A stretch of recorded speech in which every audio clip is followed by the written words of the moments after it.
Hello, AP students. So today we're going to talk about Chapter 1 of The Great Gatsby. So follow along in your books. Don't watch this video until you've read the chapter for yourself. These little videos are just to try and help supplement what you should be reading from home. And we will be having Canvas quizzes and sort of assessments that way. Right now, I think I've got your first quiz on chapters 1 through 5 scheduled for this weekend, due Tuesday, March 24th. So just keep that in mind. Things that we go over in my videos won't necessarily replace reading the book yourself. It's not that difficult of a book. So hopefully you've read chapter 1 and you know that our narrator is Nick Carraway, and it's a pseudo flashback. It's not a major flashback, but he's reflecting back onto the summer of 1922. He's from Minnesota, and though he is our narrator, he's not really our protagonist. Gatsby is our main focus in the novel, of course. We don't fully meet him. We only hear of him in chapter 1, sort of build suspense. So one of the first parts, I'm on page 1 of chapter 1, is how Nick's father had given him some advice when he was younger. He says, whenever you feel like criticizing anyone, just remember that all the people in this world haven't had the advantages that you've had. So it's interesting that Nick sees himself, and I don't know if we can agree, he might be an unreliable narrator, but he sees himself as inclined to reserve all judgments, and therefore people give him their secrets. You know, I was privy to the secret griefs of wild, unknown men. So he seems to be a target for people to confide in, and he really is a keen observer. But he says on page 2, reserving judgments is a matter of infinite hope. I'm still a little afraid of missing something if I forget that, as my father snobbishly suggested, and I snobbishly repeat, a sense of the fundamental decencies is parceled out unequally at birth. And so it's as if he holds back on judging others, and that's really a precursor to what everybody has to say about this Gatsby fellow, this mysterious neighbor of Nick's. And so he talks about his family a little bit. He's from the Midwest, and his father owns a hardware business, but he went to Yale and graduated in 1915. He calls it New Haven, but it's also Yale. And then now he's in New York trying to learn bonds. Remember, it's the 20s, and so the economy is booming, and he's trying to get in on that. So he's renting a cheap little place, $80 a month. There was a maid there who kind of like helps. She's a Finnish woman, and then there was a dog, but the dog ran away, and he didn't have a roommate, so he's a little bit lonely. And so he's on Long Island, and they're called the Eggs. So there's West Egg and there's East Egg. And so East Egg is old money, and West Egg is the new money, the less fashionable of the two. So West Egg is kind of like Hollywood. It's cheap, it's superficial, meretricious, if you will. And then East Egg is like old school money. And so Gatsby's house is right next door to Nick's little bungalow, and it's crazy. It's an imitation of a Hotel de Ville from Normandy, with a tower on one side and a swimming pool and 40 acres of lawn. My house was an eyesore, but a small eyesore that Nick talks about. So it's just kind of interesting that Gatsby's house is a French palace, but an imitation of a French palace. So it's not quite the real thing. Just sort of keep that in mind. Nick has a cousin, Daisy, and a friend, Tom. He went to college with Tom, and Tom's about 30. Nick, we'll find out later, but he's 29. And so they live at East Egg in a really nice Georgian colonial mansion that overlooks the bay, and it's red and it's white. Color imagery is really significant in Gatsby. So we've got the red and the white, and Daisy, she's a flower. You know, a daisy flower has white petals. So just sort of keep your eye on colors, and we'll talk about their significance. But anyway, they've been living there for a little while, Tom and Daisy. They spent a year in France. Tom is so rich that he has polo ponies, and Nick just says they're rich together, but they've been kind of escaping things, scandals, if you will. So Tom is just incredibly arrogant, a pack of muscle under a cruel body. These are his descriptions on page 7. And when Nick arrives for dinner this evening, it's, just, I would guess, June. They talk for a minute on the porch, and Tom's surveying his property, and he says, I've got a nice place here. Really arrogant guy. And so They go on inside. It's a bright rosy colored space. So pink and red, or white and red combined. So Daisy would be the white and Tom would be the aggressive red, blending together. And there's a wine colored rug on the inside, but there are two women that are just lying there on their open aired porch. It's really hot. There's no air conditioning in the summer of New York. And they're buoyed up as though upon an anchored balloon. That's the description. They're both wearing white and their dresses are rippling and flowing. And then as soon as Tom comes in and shuts the door, everything just sort of goes to the floor, their dresses. And so they're tethered balloons and Tom just keeps them anchored. He's not a good guy. And so Daisy, I think, is excited to see her cousin, Nick. I'm paralyzed with happiness, she says in her absurd, charming laugh. Keep your eye also on Daisy's voice.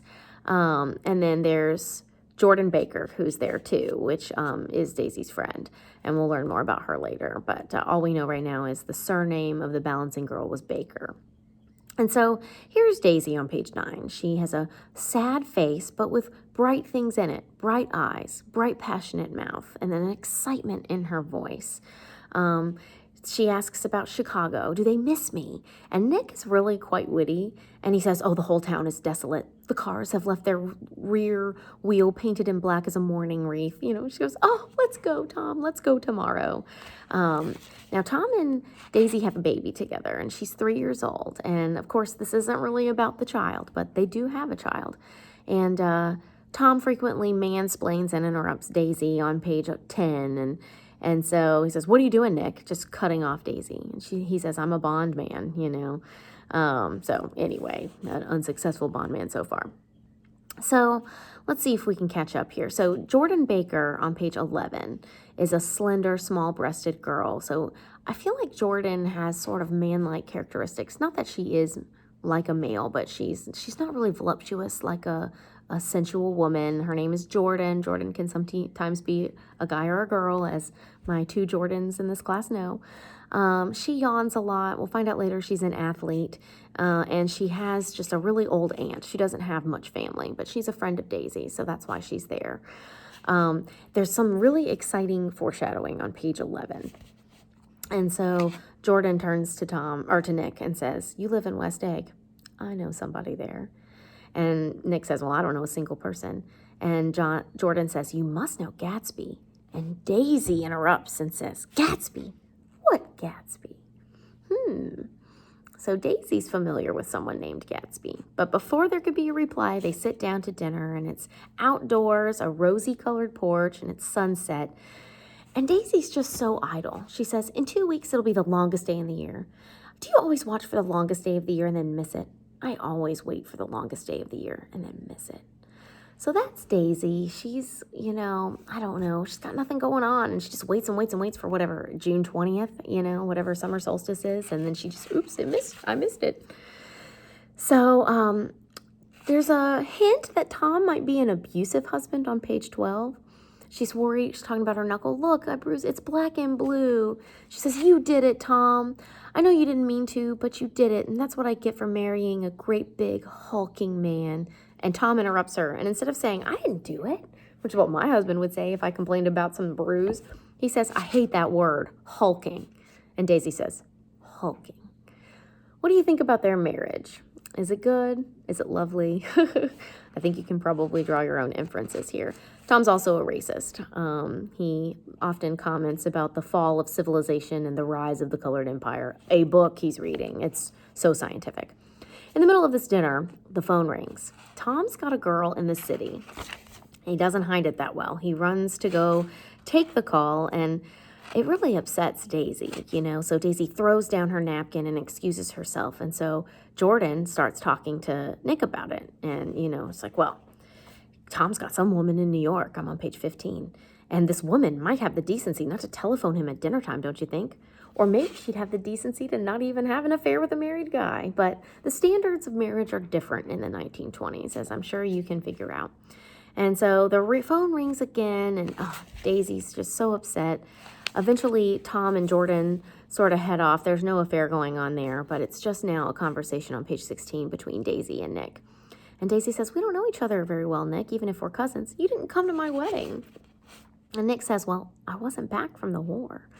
Now, I want to remind you, if you did watch that YouTube video that I had posted about F. Scott Fitzgerald's life, his biography, that was one of Fitzgerald's greatest failures, is that he never made it to war. He was not a war hero. So he puts into his characters different experiences that he himself didn't get to have. But I don't know. Daisy has a moment of real openness with Nick. At the bottom of page 16, she says, well, I had just delivered my baby, and she was less than an hour old, and Tom was God knows where. Can you imagine Tom cheating on his wife just as his wife is having their child? But she says, I woke up out of the ether with an utterly abandoned feeling, and I asked, is it a girl? And she says, all right, I'm glad it's a girl. I hope she'll be a fool. That's the best thing in the world this girl can be, a beautiful little fool. That's a very famous line that she plays dumb, but she's smart enough to know what's going on, and ignorance would be blissful if she didn't know. So the rest of the evening, it's about 10 o'clock. Jordan's going to go to bed because she's Jordan Baker. She is a famous athlete, a sporting life out in Asheville. And so they say goodnight, and of course Daisy's going to try and connect Nick and Jordan into a relationship. But it turns out they're from Louisville together on page 19, and here's how Daisy explains it. Our white girlhood was passed together there, our beautiful white, and then Tom interrupts her again, and he says, did you give Nick a heart-to-heart on the veranda? I guess a little worried about maybe what Nick finds out, but so the innocence of Daisy's childhood, her white girlhood, was adulterated by Tom's red abrasiveness, if you will. Some rumors about Nick. As our narrator, he's not too forthcoming with us about his background. And so Daisy says, well, there's a rumor that you were engaged to a girl out west. Nick says, oh, it's libel. I'm too poor. So Nick is of a different social class, and he's not rich like Tom and Daisy. And so, no, there is no engagement there. And in fact, keep your eye out as you keep reading, especially in chapter 2. There might be some homoeroticism with Nick. He might be gay. So I'm anxious to see what you guys have to think about that. The chapter ends on pages 20, 21. And Nick basically returns home, and he sees he's not alone. It's dark outside. This is so great. And 50 feet away from him emerges a shadow from my neighbor's mansion. And he was standing with his hands in his pockets regarding the silver pepper of the stars. Nick realizes that's Gatsby. And he almost calls out to him, but then he's like, you know what? It looks like he wants to be alone. And Gatsby stretches out his arms toward the dark water in a curious way. And he's trembling. And Nick can see across the bay a single green light. And when I looked once more, Gatsby had vanished into the unquiet darkness.